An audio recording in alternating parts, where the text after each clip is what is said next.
Thank you. Thank you. And I really wanted to thank you, everyone who came to listen. And I really want to thank Obi that he agreed to interview me. And, there is a reason I specifically wanted Obi to interview me, because a lot of the things he believes in, I believe in. We have similar values. So my name is Xenia, and I am the artist, and and I want Obi probably to also. I'll kick it off. Awesome. My name is Obiakwe Okolo. Who I am is only as important, the only part of who I am today that's important is that I'm a big fan of Xenia's work and have been for a long time.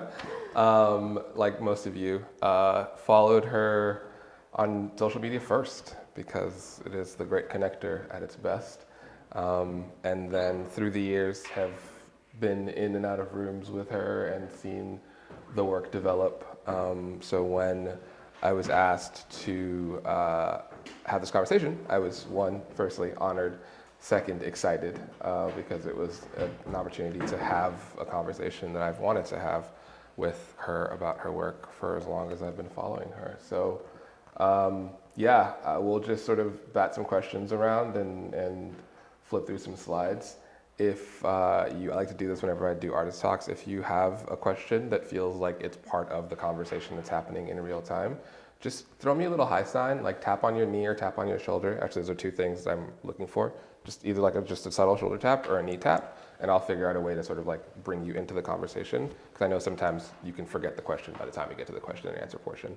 But then we also will have a question and answer portion, if that makes sense. So just sort of rules of engagement for the room.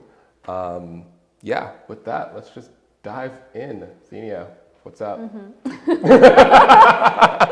What's going on? How you doing? I'm doing well, and actually today I'm going to be speaking about very personal things, and this is going to be the first time I'm talking about this just openly. The reason I am open about it right now is because about a lot of my personal things is because they directly affect my art. And I'm going to be showing how my art evolved, and it evolved a lot. And, some of you who are familiar probably noticed that. And this is from years ago. And you will see the evolution, and I will explain why that evolution happened, because all of my art is highly personal and it changes because I change.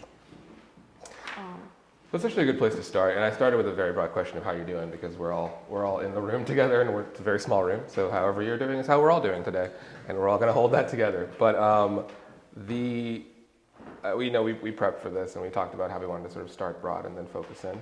And if you see her sort of go wide-eyed, it's because I've gone off script and she's not prepared for what I've asked her, which is going to happen. But starting very broad, just about the work that's in the room and you as an artist right now, how do you understand and see yourself as an artist today? Oh, wow, that was not in the script. Out the gate. Okay, so first of all, I finally started fully seeing myself as an artist. And the reason I started seeing myself as an artist, because I just started seeing myself. That's what happened. Once I started seeing myself, I realized I am an artist. Yeah. Because before I had attempts of being an artist, but they were not consistent. So, I am a figurative artist, and my art a lot is about connection. Mm-hmm. And connection either between people or with something higher. So I am a spiritual person, and I had to be, and I will explain why and how. So that's a good table setting. How did you get here? I think so. How many people in the room are familiar with Xenia's work, generally speaking? Okay, how many people, keep your hand up if you're familiar with her story? Okay, so we got most people don't know, that's why we're here. So why don't you sort of just start from the beginning? Who are you? Yes, yeah. So originally I'm from Russia. and to be exact, from Siberia. I was there voluntarily. I was born there. So I went to art school when I was 9, and I was painting as long as I remember myself. My childhood was very, maybe perhaps rocky, which I didn't realize when I was a child. And since I was painting all the time, and my parents eventually just put me in an art school, which I graduated. The way I was growing up back then in Siberia, there was not a lot of diversity, and I don't look Russian, I don't look Slavic. My father is Armenian, and I was bullied a lot. I was bullied a lot in school, and also I didn't have a close connection to my parents, unfortunately, which back then I didn't realize why, but I could see that I was not having a close connection with my mom, and my mom was, all my childhood, she was prone to be depressed. And all those things, that's, what happened to me as a child, as a sensitive child, because I was bullied, and I didn't have a lot of emotional connection and emotional support. I grew up developing this kind of like a shield and shell, where it was hard for me to show emotions or to feel emotions. And a lot of my art, the beginning of my art, my first art, they look like, they kind of look like people, but with no faces. So it doesn't really have like you look at my art, you see there's something going on, but you can't really tell because the face is usually hidden, and that's how I was. I was and especially like culturally in Russia, it's not really we don't talk about emotions a lot, and I'm sure it's a lot like that in other cultures too. And it all kind of affected me. And what started happening is, I was one of those people who, could not express how I'm feeling and what I'm feeling. And what I started doing, I would be like joking when somebody asks, I would just joke around, and like it's, it would be hard for me to like fully like tell what I'm feeling. Or, and I've gotten pretty successful at being funny. I started doing comedy skits, and I started acting, and I stopped painting, and because I was running from what I was, because I felt like being myself was not, I didn't like my image, like I didn't like myself, I stopped doing what I was supposed to be doing. I stopped painting. And I started doing something else. So that's kind of like explains, why my art was very different. Like you can't really see faces and emotions. We talked about this when we were sort of going through the work before. There's something about being a sensitive person in an insensitive space, or perceived to be. Nigerian culture can be very similar in that sort of lack of sensitivity and vulnerability, but I also was a very sensitive kid. And it feels alienating and it feels scary, but also the art never lies. And one of the things we talked about is, even in your early work, there is, yes, a lack of vulnerability in that you can't perceive the faces, but there's still a softness and an intimacy in a lot of the forms, and in a lot of the poses and the postures, and just a general like sort of, the word is not frailty, but a delicateness in a lot of the poses and positions. Was that a conscious thing that was happening for you, or is that just sort of what came out of who the person that you are? Everything I was painting was unconscious. And for me, painting is the way to know myself, because I was painting without understanding why this is like this. Actually, I didn't even see it. Mm-hmm. I remember people asked me, "Oh, why don't you paint faces?" I was like, "Wait, I don't." So it was kind of like, "Oh, or like why do people look like they were injured or something? Like they have those red." I was like, "Huh, really? Seriously? Why?" Like it was happening unconsciously. Like I was not understanding a lot of things. And what happened was, then in 2010 I moved to US. I moved to US, a lot of things happened, and I was barely painting. I was still kind of like living the life I thought I was supposed to be living. That's my parents told me to live that kind of life, so I was living, I thought was normal things to do. I was doing, but I was not painting. And then in 2019, my mom, she continued having a lot of issues, and she passed away in 2019 because of the result of those issues in a very dramatic way. And she was at the age of 56, and also so that year kind of became the hardest year for me, and I just moved to DC actually. At the end of 2018 I moved to DC. And I hit, how they say, a rock bottom, and I also realized I can't handle this anymore. Like I can't, because that year kind of showed me a lot of issues in myself, because when you hit a certain thing in your life, a lot of issues, they get emphasized, and I couldn't ignore a lot of the things in me, like for example running from emotions, or the overthinking, the obsessive thinking, the negative thinking. A lot of those things they started perceiving, and they really started being on the way.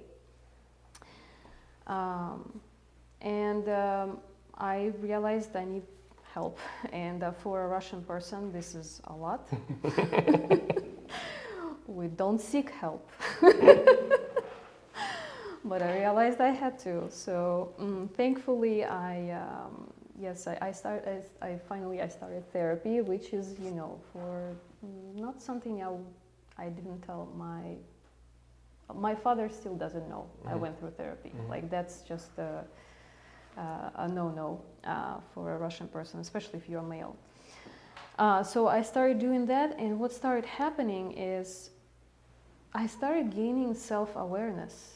Like I started being aware of myself, and I started painting, and the more I started noticing patterns, the more self-aware I was, the more I was painting.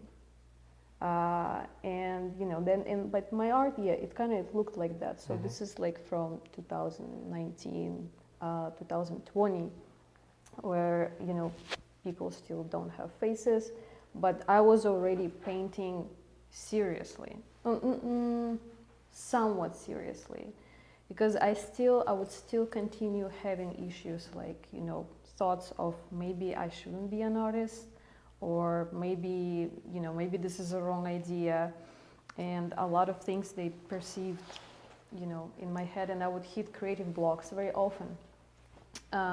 But I, at least with self-awareness, I realized that I have to paint. Something was telling me and making me paint. So once that started happening, it's kind of like it prompted me, but I still kind of like continued having creative blocks and negative thinking. I think what's also crazy is just at this time you're also still showing work. Like you're still, some part of you still believes enough to say, hey, I want to put these things on walls and let people into at least some part of this process. So just sort of talk to us, we're all here, talk to us about sort of the work of knowing that you have work to do, but still sort of not recoiling and like hiding the stuff that you're doing, because that's hard. A lot of people don't do that. It's all or nothing. Either I'm going to hide everything, or I'm going to show everything. No one really wants to be in process. And of course, we didn't know that you were in process while we were seeing these words on the walls. But course, you were, and it sort of takes something to be able to do that, right?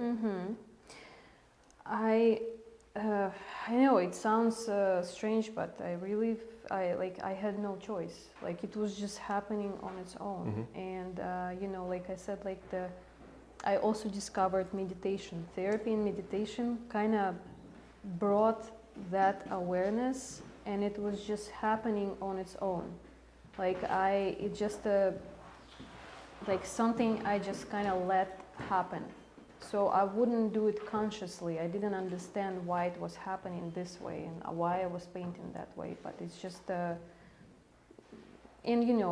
one of my issues also, when people were telling me that my art is good, I was thinking, what? But that was a lot about, I couldn't see myself as an artist, as a fully, like a true artist,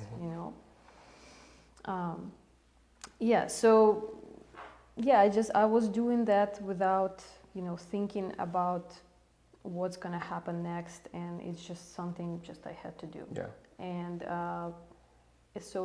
for me, yes, I started noticing patterns in my art, and actually people would tell me that. So for me, it's kind of was the way of knowing myself, So that was happening, and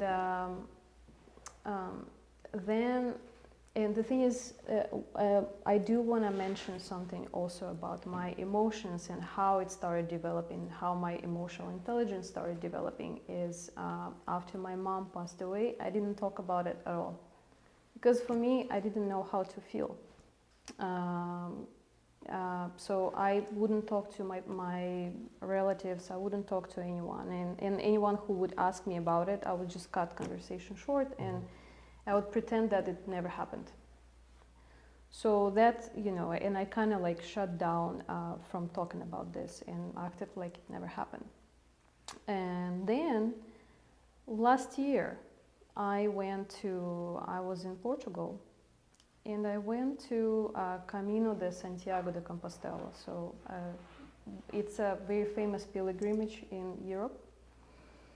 And people go to that pilgrimage for a reason. They usually go there, maybe they want to cure something, maybe they want to understand something. So it is a spiritual walk. So me and my friend, we were walking for a week for 30 kilometers per day, which it is really hard. And the people we met also, they were there for a reason. And one day we met two Frenchmen in their 50s, and one of them were walking because 2 years ago his son passed away, and he didn't want to live, so he walked that walk because of his son. And his friend was walking because of his mom. His mom passed away 3 years ago, and he told me that his aunt gave him a gift to cure people with his hands. And I was like, what? For someone who is not spiritual, and I was not really spiritual back then. For me, it was like, well, that just sounds silly. Anyway, so I kind of but he wanted to talk to me more, and he talked to my friend a lot. And then my friend told me, she told me, why are you patronizing him? Why are you making jokes? Why, he seriously wants to talk to you about something, and you just kind of ignoring that. And she told me that once he saw her, he told her that she has some issues in her stomach, and he explained what it is, and she told me that none of the doctors could explain what it is, and he saw it right away without her telling him. I was like, wow, this is very interesting. Maybe I should take him seriously. So I started talking to him more, and then we finished the pilgrimage, and me and my friend, we went back to Lisbon. and he continued to another, like a spiritual town, and then he came to Lisbon, and he asked if he could stay at my apartment for a couple of days. I was like, yes, sure, you know, and my son was already with me during that summer. And one of those days he stayed with me. He looks at me and he goes, you know, there's someone in your life, somebody who already passed away and very, very close to you, probably someone from your family, is trying to reach you, but you completely blocking this off. I was like, wow, I mean, this is my mom. He's talking about my mom, like, and I was like completely blown away by that. I was like, okay, maybe there's something, you know, like that's when I kind of started realizing that spirituality is, you know, it's real. So then I went back to US, and I started seeing visions. I started seeing my mom in kind of like in a very strange way. Like my first vision happened when I went to bed, and right before falling asleep, you kind of like start having this translucent dream. And basically, in that vision, I started seeing that sequence of events from my childhood that was telling me the message that my mom is trying to tell me, that she tried to be the best mom she could possibly be, but she just couldn't for some reason. There was something, but it didn't show what was the reason she was not, you know, always there. Why I didn't develop that connection with her. So, but she, basically the message kind of was that she really tried, she really wanted. So I woke up and kind of started like changing my opinion about my mom. Then few days after, I see a second vision. In that, again, it was happening like in a certain sequence of events, and I kind of got a message from her that I need to talk to my father, and I need to talk to her sister to ask what's wrong with her, what was wrong. And she told me a lot of other things, but I'm not going to go through all of them. It's not going to be too relevant, but she asked me certain things. So I talked to my father, and I talked to her sister, and basically my father said that she had a mental issue. And he explained what she was doing and the things she was doing. And once he started explaining that, and that's what her sister said too, it made perfect sense to me why she couldn't be there, like she couldn't be there fully for me, and why I couldn't develop that emotional connection, and why, you know, I couldn't see myself, and I did not feel seen, because she really couldn't, because of those issues. So yeah, I realized that, okay, so she had, and another thing she told me in that second vision, that once I figure out what's her issue, I will figure out mine. And I was like, okay, so I realized, you know, she had some mental issues. I realized this because she told me a few things that I need to ask, and I asked, and I got the answers from her family. But that bothered me, that message she told me, that once I figure out her issue, I figure out mine. That didn't make sense. Okay, so I figured out she had a mental condition, but that doesn't help me at all. And I kept thinking about it since last summer in 2023. That message was stuck in my head, but what started happening, all my art just turned red. Like all of my paintings, like if we go a little bit forward, I kind of went into this red phase. But another thing started happening. I kind of started gaining more and more self-awareness. And as I was gaining that and knowing myself better, the story and everything, why my childhood was like this, why everything was like that, I started painting more faces.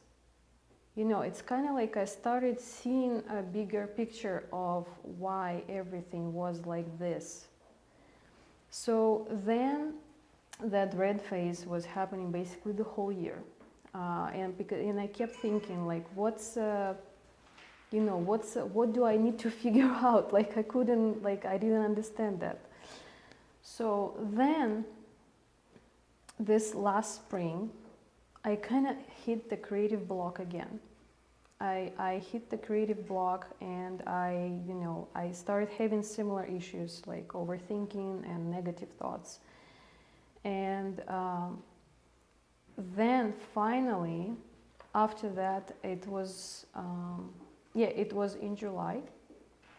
Then in July, I remember I come home. Well, actually, no. I was again in Portugal, and I was still I was again experiencing kind of like the same issues, that the same kind of thoughts, and I couldn't paint again. And I remember. Sorry, pause. The thoughts that you were the sort of imposter syndrome, not feeling connected to your work, not feeling like an art. Those thoughts, or yes, it's one of them. Yeah, it's again, experiencing negative thoughts, overthinking, mental fog, and I stopped painting again. Like I couldn't, I couldn't overcome the creative block again. And I remember in July, my friend, she took me with her to do yoga, which I never done before. And I never wanted to do yoga because I always thought, it's something popular in the West, for women who, wear tight pants and they go to yoga studios. I don't know. That's it, done. I couldn't relate. I don't know. It's just not that but it's just for me it was just something commercial to do. I didn't think there was something like I've heard the messages that some people were telling that it's something happens to them, and but it didn't resonate to me. Right. But she took me. I went, and I noticed that I felt much better after this, and I felt different after that. I was like, this is very interesting. And then that same day, I went home, and I went to bed, and just randomly, absolutely randomly, on my Spotify, I just I don't know how I found this podcast of Eckhart Tolle. He's a famous spiritual teacher, but I didn't know him. I didn't know who he was and what. I somehow randomly I stumbled upon this podcast. So, and I kind of like started listening to him, and I kind of like started falling asleep. And then once I started falling asleep, I started having that vision again. I started having that vision of my mom. And he basically, what he was saying, he was talking about my mom. Basically, he was talking about people being addicted to thinking, and they not living in the present. And at the same time, I started seeing again like the visions from my childhood, and I started seeing all of my drawings from my childhood. My mom saved my drawings from my kindergarten, from school, and the way, when they ask, like teachers would ask you like, oh, paint your family, draw your family. The way I was drawing my family was me and my brother playing together. My father is not in the picture at all. And my mom would be somewhere far away on the background, like sitting away from us. And she would kind of be somewhere on the background, like either watching TV or being in the kitchen. So basically, and it hit me, it clicked that she was just not present. This is like, that was the message she was trying to tell me. And she told me, once you figure out my issue, you will figure out yours. And I realized this is my issue. I'm just not present. Like, this is literally the only thing that prevents me from being my full self and from seeing myself. And a lot of things just started making sense. And I remember I kind of like woke up from that half dream, half vision, I don't know what. And I was writing for hours and hours, and I wrote so many things because a lot of the things in my life, it just made sense. Like, it was a huge puzzle that kind of just, it just kind of appeared. Mm-hmm. And what happened was, once I got back, you can see this like a timeline. My painting started changing so much. Like, first of all, I stopped painting in a lot of red color. Like, the red color went away. And I started painting in a lot of green colors. And I started painting faces. So like, those are still from the spring. But if you look at the new paintings, like, they are much calmer. They are calm, and they have a lot of greenery, a lot of green colors. And another thing, what I started painting is, I started having multiple figures in one painting. It's somehow through that presence and that understanding, I started feeling more connected. So the people in my paintings, they have become much more successful at connecting with each other. And also a lot of my paintings, I do paint a lot of women connected to each other, which is a very strange thing, because after that vision, I started feeling much more connected to my mom. And a lot of my paintings just, like, you can see, like, a lot of them have women and they are connected. And, it's just like, after that night, I woke up a completely different person. I realized that this is the thing that a lot of people are experiencing, like, those issues of not being present.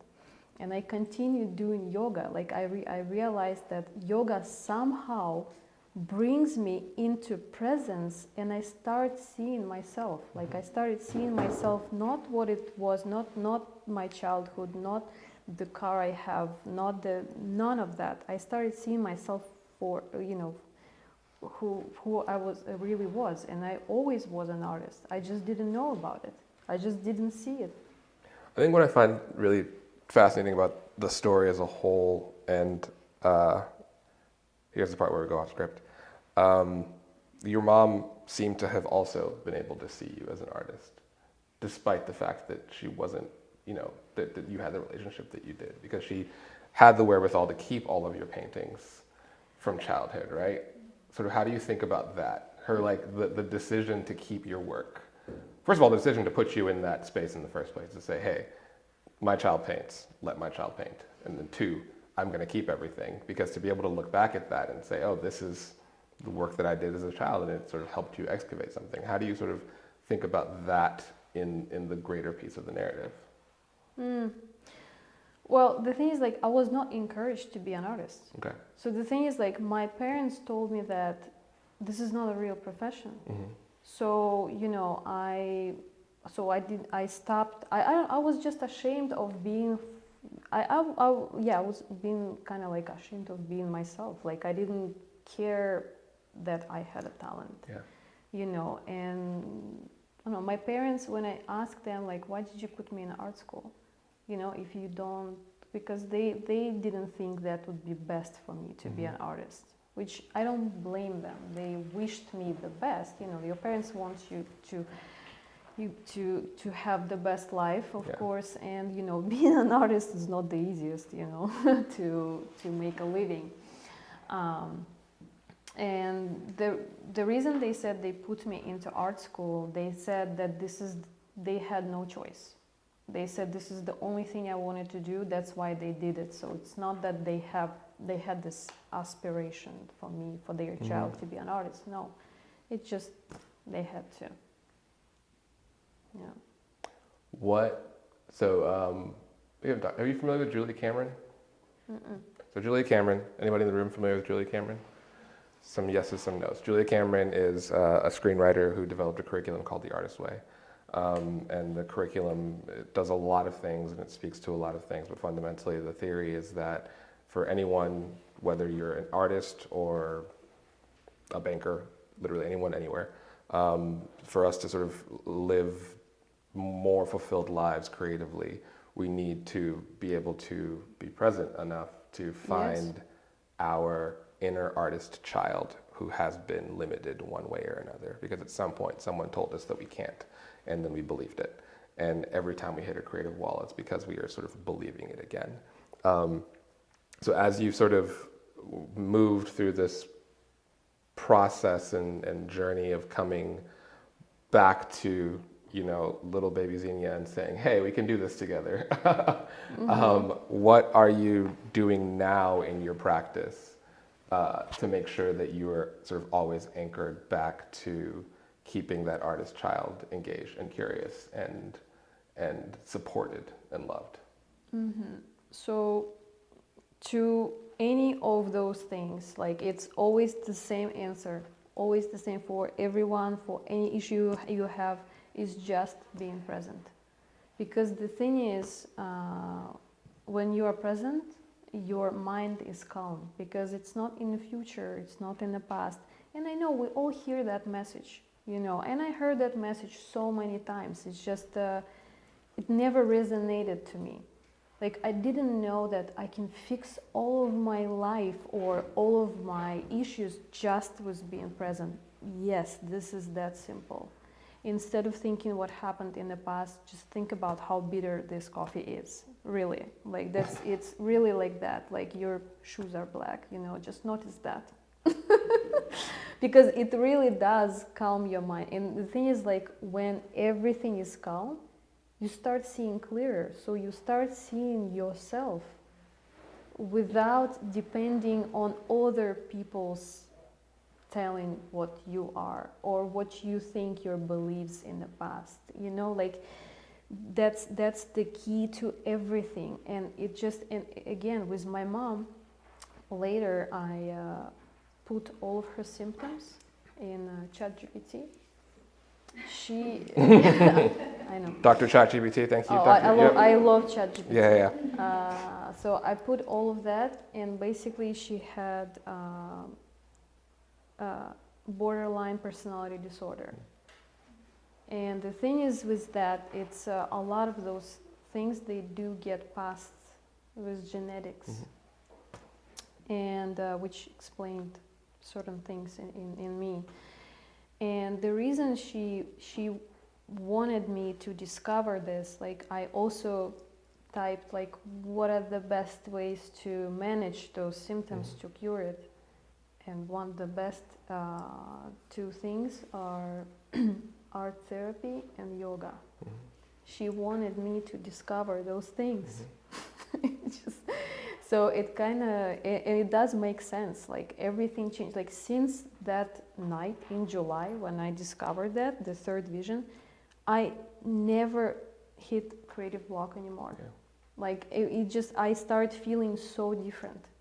And and a lot of people, my friends, were telling me that I changed, that I became much more calm, or well, since my journey, my kind of spiritual journey started, I became much nicer too. Like a lot of my people who knew me before, they would tell me, wow, you used to be so aggressive and rude, but you are so nice now. But that's the thing, like when you start seeing yourself, you also start developing compassion towards yourself. And because the thing is, if you can't see yourself, you can't feel your emotions. If you don't have compassion towards yourself, you're having a hard time relating to, other people.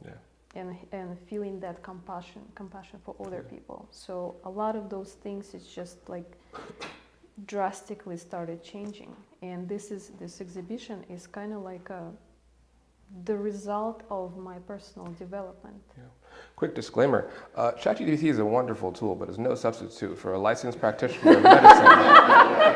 Neither IA&A, Hillyer, nor its subsidiaries. I'm trying to protect you, Tim. I got you. We're good. Everything is safe.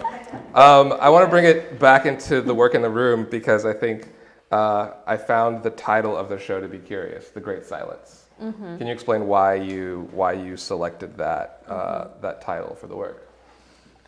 Yeah, so there are actually two meanings, two concepts in one. So initially, actually the Great Silence is a notion, right? So it's also called the Fermi paradox. It was kind of like established in the Great Silence is basically a notion of us humans searching for life outside of Earth. We've been doing that for many years, and we found nothing. There's no life. We can't find anything. And it's because they're already here. Sorry, go ahead. So in my art, I'm also searching for that connection, right? So, I mean, lately I am much more successful, as you can see, at finding that. But yeah, so this is like my thing is to trying to find that connection as we human trying to find life outside of Earth. And there are a lot of theories why we can't find that. Anyway, so this is one. And the second one is about my latest discovery of that presence and stillness. So it's about stillness and silence.